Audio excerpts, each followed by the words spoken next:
दोस्तों, आज हम बताएंगे कि मनुष्य की अकाल मृत्यु क्यों होती है। दोस्तों, एक बार भगवान विष्णु और माता लक्ष्मी क्षीर सागर में शेष नाग के शैया पर बैठे थे। तभी अचानक वहां गरुड़ जी आ जाते हैं। दोस्तों, तब गरुड़ जी विष्णु जी से कहते हैं, हे नारायण, अभी अभी मैं पृथ्वी लोक का भ्रमण करके आ रहा हूँ। प्रभु, मैंने पृथ्वी लोक पर भ्रमण करते हुए देखा कुछ व्यक्तियों की दुर्घटना से अकाल मृत्यु हो रही थी और कुछ जवान व्यक्तियों की मृत्यु बूढ़े व्यक्तियों से पहले हो रही थी। हे प्रभु, ऐसा क्यों होता है? मेरे मन में यह भी प्रश्न उठ रहा है कि ये अकाल मृत्यु क्या होती है, इसका मुख्य कारण क्या है। हे प्रभु, हम अकाल मृत्यु से कैसे बच सकते हैं? दोस्तों, तब विष्णु जी गरुड़ जी से कहते हैं, हे पक्षियों के राजा पक्षीराज गरुड़ जी, आपने इन प्रश्नों को पूछकर पूरे ब्रह्मांड का उद्धार कर दिया।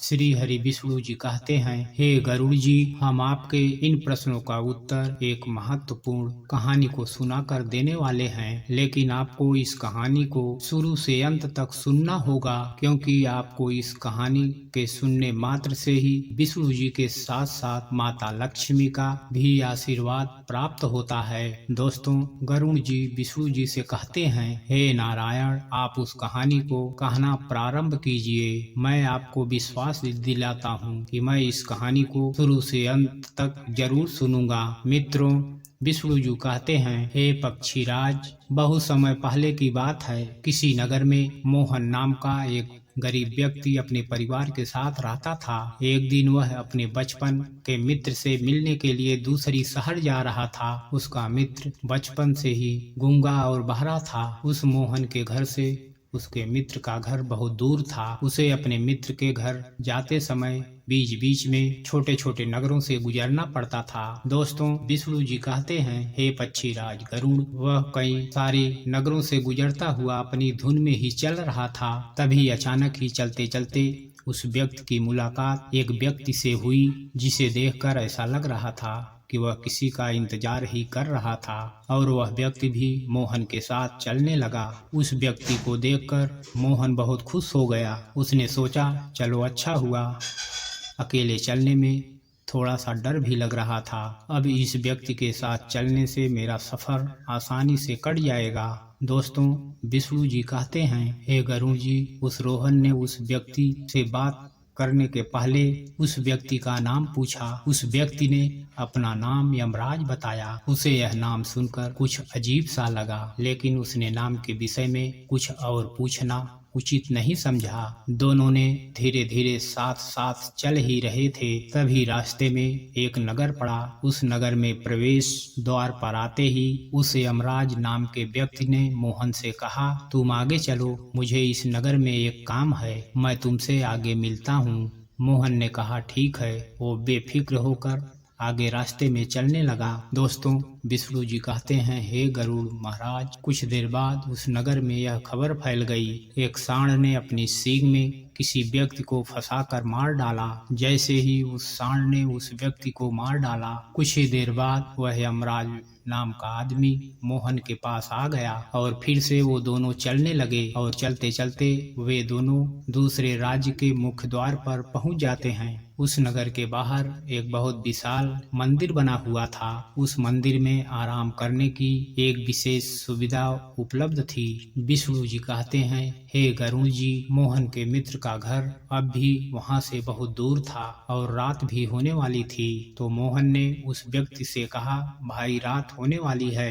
पूरे दिन चलते चलते थक भी चुका हूँ और भूख भी लगी हुई है। यहीं पर भोजन करके हम दोनों यहीं पर विश्राम कर लेते हैं, फिर सुबह के समय आगे की यात्रा पूरी करेंगे। उस व्यक्ति ने कहा, ठीक है, मुझे भी सुबह उठकर इस नगर में किसी को जरूरी सामान देने जाना है। तुम भोजन करके आराम करो, मैं बाद में आराम से आकर भोजन करता हूँ। इतना कहकर वह उस जगह से चला गया। दोस्तों, विष्णु जी कहते हैं, हे गरुड़ जी, उस व्यक्ति के जाने के कुछ ही समय बाद उस जगह पर धुआं उठता हुआ दिखाई दिया और कुछ ही देर में पूरे नगर में आग लग गई। फिर वहां पर खड़ा हुआ मोहन ये सब देख रहा था। उसने अपने मन में सोचने लगा, ये व्यक्ति जहाँ पर भी जाता है वहाँ पर कुछ न कुछ अशुभ जरूर हो जाता है। लेकिन मोहन ने रात्र में उस यमराज नाम के व्यक्ति से कुछ भी पूछना उचित नहीं समझा और वो दोनों साथ में भोजन करके सो गए। दोस्तों, विष्णु जी कहते हैं, हे गरुड़ देव, सुबह होते ही वे दोनों फिर अपनी यात्रा पूरी करने के लिए चलने लगे। कुछ दूर चलने के बाद रास्ते में थोड़ी दूर के बाद फिर एक नगर में पहुंचते हैं। तभी उस व्यक्ति ने फिर से मोहन से कहा, तुम आगे चलो, इस नगर में मेरा एक मित्र रहता है, मुझे उससे मिलने जाना है। मैं अपने मित्र के मिलने के बाद तुम्हें आगे रास्ते में मिलूंगा। यह कहकर वह व्यक्ति तुरंत ही चला गया। दोस्तों, विष्णु जी कहते हैं, हे पक्षीराज, अब की बार मोहन आगे नहीं गया। वह वहीं खड़ा होकर उस व्यक्ति को देखने लगा कि वह कहाँ जा रहा है और क्या करता है। तभी अचानक ही कुछ व्यक्तियों की आवाज सुनाई देने लगी कि एक सांप ने किसी व्यक्ति को काट लिया है और तुरंत उसकी मृत्यु हो गई। ठीक उसी समय वह व्यक्ति फिर मोहन के पास पहुंच गया।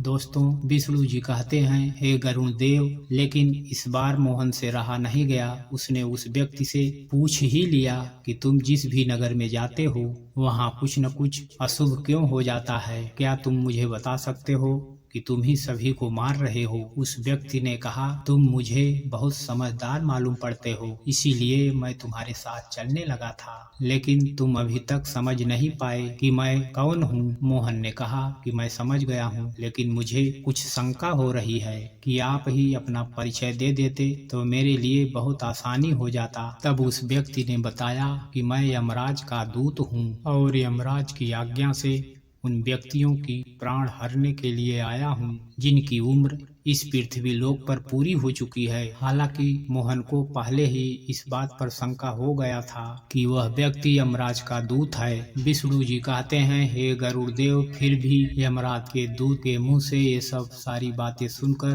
घबरा गया, लेकिन उसने बहुत ही हिम्मत करके पूछा, अगर तुम सच में यमदूत हो तो मुझे बताओ अगली मृत्यु किसकी होने वाली है। उस व्यक्ति ने जवाब देते हुए कहा, अगली मृत्यु तुम्हारे ही मित्र की है जिससे तुम मिलने जा रहे हो, और उसकी मृत्यु का कारण भी तुम ही बनोगे। उस यमदूत के मुंह से यह बात सुनकर रोहन बहुत ही डर गया और सोच में पड़ गया कि अगर सच में यह यमराज का दूत ही होगा तो इसकी बात भी सच होगी। मेरे ही कारण मेरे बचपन के सबसे अच्छे दोस्त की मृत्यु हो जाएगी, तो मेरे मित्र की जान बचाने के लिए सबसे अच्छा तो ये होगा तो मैं आज अपने मित्र से मिलने ही न जाऊं। कम से कम मैं तो उसके मृत्यु का कारण नहीं बनूंगा। यमदूत ने मुस्कुराते हुए कहा, तुम जो कुछ भी सोच रहे हो वो सब मुझे पता है, लेकिन अगर तुम अपने मित्र से मिलने नहीं जाओगे तो क्या तुम्हारे मित्र की मृत्यु नहीं होगी? तुम्हारे मित्र की तो मृत्यु निश्चित है। विष्णु जी कहते हैं, हे गरुड़ देव, उस यमदूत के मुंह से ऐसी बातें मोहन को बहुत आश्चर्य हुआ और बहुत दुख भी हुआ, क्योंकि यमदूत ने मोहन के मन की बातें पढ़ ली थी। क्योंकि किसी के मन की बात उसके बताने से पहले ही बता देना किसी भी समान मनुष्य के बस में नहीं होता। अब मोहन को विश्वास हो गया कि यह सचमुच में यमराज का दूत ही है। वह अपने मित्र के मृत्यु का कारण नहीं बनने वाला है, इसलिए वह उल्टे पांव अपने गांव की तरफ वापस जाने लगा। लेकिन मोहन जैसे ही वापस जाने के लिए मुड़ा, उसने देखा कि उसका मित्र बड़ी तेजी से उसके तरफ चलते आ रहा है और मोहन को देखकर अत्यंत प्रसन्न दिखाई दे रहा है। अपने मित्र को ऐसे आते हुए देखकर मोहन को ऐसा लगा जैसे उसका मित्र काफी देर से उसका ही पीछा कर रहा है, लेकिन वो बचपन से ही गूंगा था और धीरे धीरे चलने की वजह से वो उसके पास नहीं पहुंच रहा था। दोस्तों, विष्णु जी कहते हैं, हे पक्षीराज, लेकिन जैसे ही वह मोहन के पास पहुंचा, अचानक वह फिसल कर जमीन पे गिर पड़ा और उसकी तुरंत ही मृत्यु हो गई। मोहन हैरान होकर यह सब देख रहा था। जैसे कि मोहन ने उस यमदूत से अगला प्रश्न पूछना चाहा, तब उस यमदूत ने कहा, तुम्हारे मन में यह प्रश्न उठ रहा है, आखिर ये कैसे हुआ? फिर वह दूत बोला, तुम्हारा मित्र ने ही तुम्हें पिछले नगर से ही तुम्हें देख लिया था और वह वहीं से ही तुम्हारा पीछा कर रहा था। गूंगा होने की वजह से वो तुम तक नहीं पहुंच पाया। विष्णु जी कहते हैं, हे गरुड़ देव, यमराज के उस दूत ने कहा, उसने तुम तक पहुंचने के लिए अपनी सारी ताकत झोंक कर, इसीलिए उसे दिल का दौरा पड़ जाने के कारण उसकी मृत्यु तुरंत ही हो गई, क्योंकि मोहन वो तुमसे मिलने के लिए अपनी सारी सीमाओं को तोड़कर तुम्हारे पीछे पीछे भाग रहा था। इसलिए अपने मित्र के मृत्यु का कारण भी तुम ही बन गए हो। दोस्तों,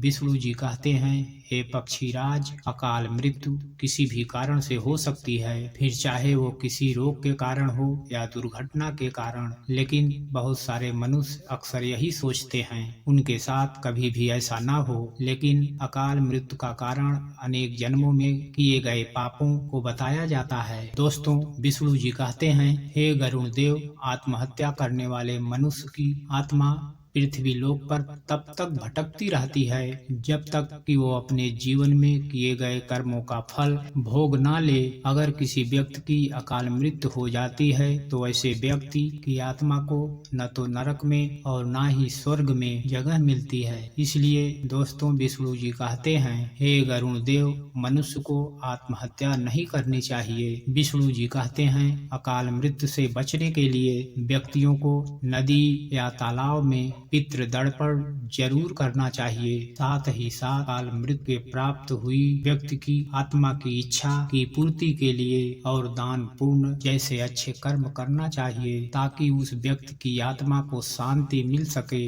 विष्णु जी कहते हैं, हे पक्षीराज, अकाल मृत्यु या आत्महत्या में अपने प्राण देने वाले व्यक्तियों के परिजनों को यह सत्कर्म 3 या 4 वर्षों तक करना चाहिए। तब जाकर अकाल मृत्यु को प्राप्त हुए उस व्यक्ति की आत्मा को मुक्ति मिल पाती है। ऐसा करने से उस व्यक्ति की जीवन की शुरुआत फिर से आरंभ हो जाती है। दोस्तों, विष्णु जी गरुड़ जी से कहते हैं, हे गरुड़ देव, आपको आपके प्रश्नों का उत्तर मिल गया होगा। तब गरुड़ जी विष्णु जी से कहते हैं, हे प्रभु, आपने मुझे बहुत महत्वपूर्ण ज्ञान दिया है। मैं इस ज्ञान का विस्तार पूरे ब्रह्मांड में करूंगा। तो दोस्तों, आज के लिए बस इतना ही। मिलते हैं अगले वीडियो में। आप सभी लोग हमारी चैनल को लाइक और सब्सक्राइब जरूर कर लें। आप सभी लोग का सपोर्ट ही हमारे मनोबल को बढ़ाता है। धन्यवाद। जय हिंद। वंदे मातरम।